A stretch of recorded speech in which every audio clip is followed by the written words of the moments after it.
মায়ের একদার দুধের দাম কাটিয়া গায়ের চাম। আল্লাহ রাব্বুল আলামিন বলেন, ওয়াকাদা রাব্বুকা আল্লা তা'বুদু ইল্লা ইয়াহু ওয়া বিল ওয়ালিদাইনি ইহসানা। আল্লাহ ডাক দিয়ে বলেন, ওয়াকাদা রাব্বুকা আল্লা তা'বুদু, আল্লাহ ছাড়া তোমরা কাউরে ইবাদত করো না। তোমরা কিন্তু আল্লাহ তাআলা ছাড়া কাউরে ইবাদত করবা না, শয়তানের অনুসরণ করবা না। এবং তার পরক্ষণে বলে দিয়েছেন, তোমরা তোমাদের পিতামাতার সাথে সদ্ব্যবহার করবা, ভালো ব্যবহার করবা। যে আয়াতের মধ্যে আল্লাহ বলেন, ওয়াকাদা রাব্বুকা আল্লা তা'বুদু ইল্লা ইয়াহু ওয়া বিল ওয়ালিদাইনি ইহসানা, আল্লাহ এক আয়াতের মধ্যে প্রথম অংশে জানাই দিলেন আল্লাহ ছাড়া কাউরে ইবাদত করবা না। ওই আয়াতের শেষাংশে আবার বলে দিলেন পিতামাতার সাথে খারাপ ব্যবহার করবা না।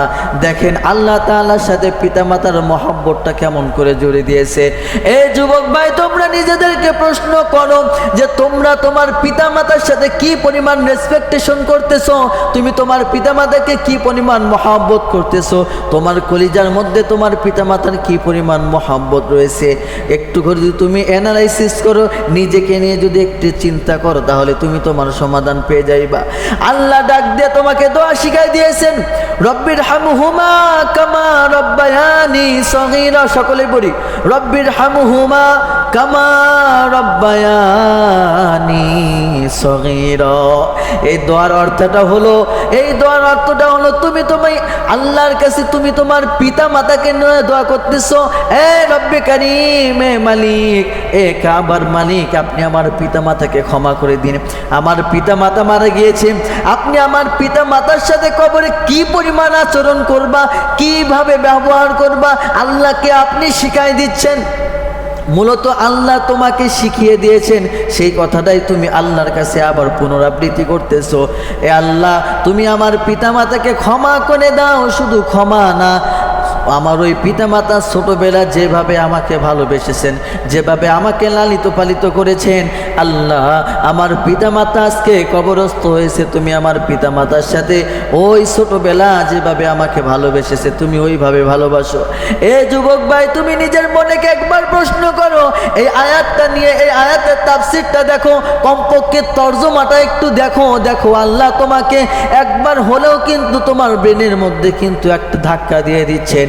ছোটবেলা যেইভাবে তোমাকে ভালোবেসেছেন, যেইভাবে মহব্বত করেছেন, তুমি কিন্তু তোমার পিতামাতার নামে ওই দোয়াটা করতেছো।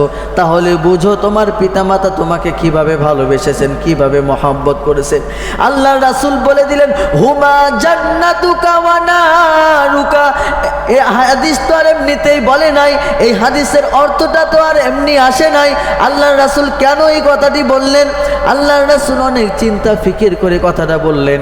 কেননা আল্লাহ রাসূলের একটা হাদিসের যদি ভাষ্যটা আমরা শুনি, তাহলে আমাদের মনটা পাল্টে যাবে। আম্মা জান হালিমাতুস সাদিয়া রাদিয়াল্লাহু তাআলা আনহা নবীজির দুধমা ছিলেন। নবী করিম সাল্লাল্লাহু আলাইহি ওয়াসাল্লাম মসজিদে নববীতে আমি যেই রকম ভাবে আপনাদের সামনে ওয়াজ করতেছি, নবী করিম সাল্লাল্লাহু আলাইহি ওয়াসাল্লাম তার সাথীদেরকে নিয়ে, সাহাবীদেরকে নিয়ে এইরকম ওয়াজ করতেছে। ওয়াজ করানো এক সময় হঠাৎ করে মসজিদে নববীর একটা কর্নারে একটা মহিলা আসলো। রাসূলুল্লাহ সাল্লাল্লাহু আলাইহি ওয়াসাল্লাম এক মুহূর্ত দেরি করলেন না, উঠে গেলেন। দাঁড়িয়ে গিয়ে নিজের শরীরের মধ্যে, আমার শরীরের মধ্যে আবার রয়েছে, নবীর শরীরে একটা চাদর ছিল, চাদরটা নিয়ে চলে গেলেন ওই মসজিদের কর্নারে, গিয়ে চাদরটা বিছিয়ে দিলেন। নবী করিম সাল্লাল্লাহু আলাইহি ওয়াসাল্লামের শরীর মোবারকের চাদর মোবারকটা বিছিয়ে দিলেন। বললেন, এখানে বসেন। কি সুন্দর করে কথা বললেন। তার সামনে খুব বিনয় হয়ে বসলেন, মনে হচ্ছে না জানে তার সাথে কত সম্পর্ক। সাহাবী রাদিয়াল্লাহু তাআলা আনহুমরা চিন্তা করলেন, একটা নারী আসলো, যেই নারীকে আমরা কখনো চিনি না, যেই নারীকে কখনো দেখি নাই, অথচ নবী করিম সাল্লাল্লাহু আলাইহি ওয়াসাল্লামের শরীর মোবারকের চাদরটা নারীর জন্য বিছিয়ে দিলেন। আহারে, না জানি এর মধ্যে কি সম্পর্ক রয়েছে। রাসূল আসুক, আমরা প্রশ্ন করব। রাসূল আসলেন, প্রশ্ন করলেন, ইয়া রাসূলুল্লাহ, ইয়া হাবিবাল্লাহ, ইয়া রাহমাতাল লিল আলামিন, আপনার প্রতি আমাদের কোনো অভিযোগ নাই। একটা মহিলা এসেছেন, সে সেই মহিলার সাথে আপনি কথা বলেছেন, কেন কথা বলেছেন সেটা আমরা জানতে চাই না, কিন্তু জানতে চাই ওই মহিলাটা কে, কেনই বা আপনার শরীরের চাদর মোবারকটা খুলে দিলেন। রাসূল বললেন তোমরা কি জানতে চাও ওই মহিলাটা কে? তখন বলতেছেন হ্যাঁ জানতে চাই ইয়া রাসূলুল্লাহ, আপনি বলেন। তখন বললেন ইনি হলেন আমার দুধমা হালিমাতুস সাদিয়া।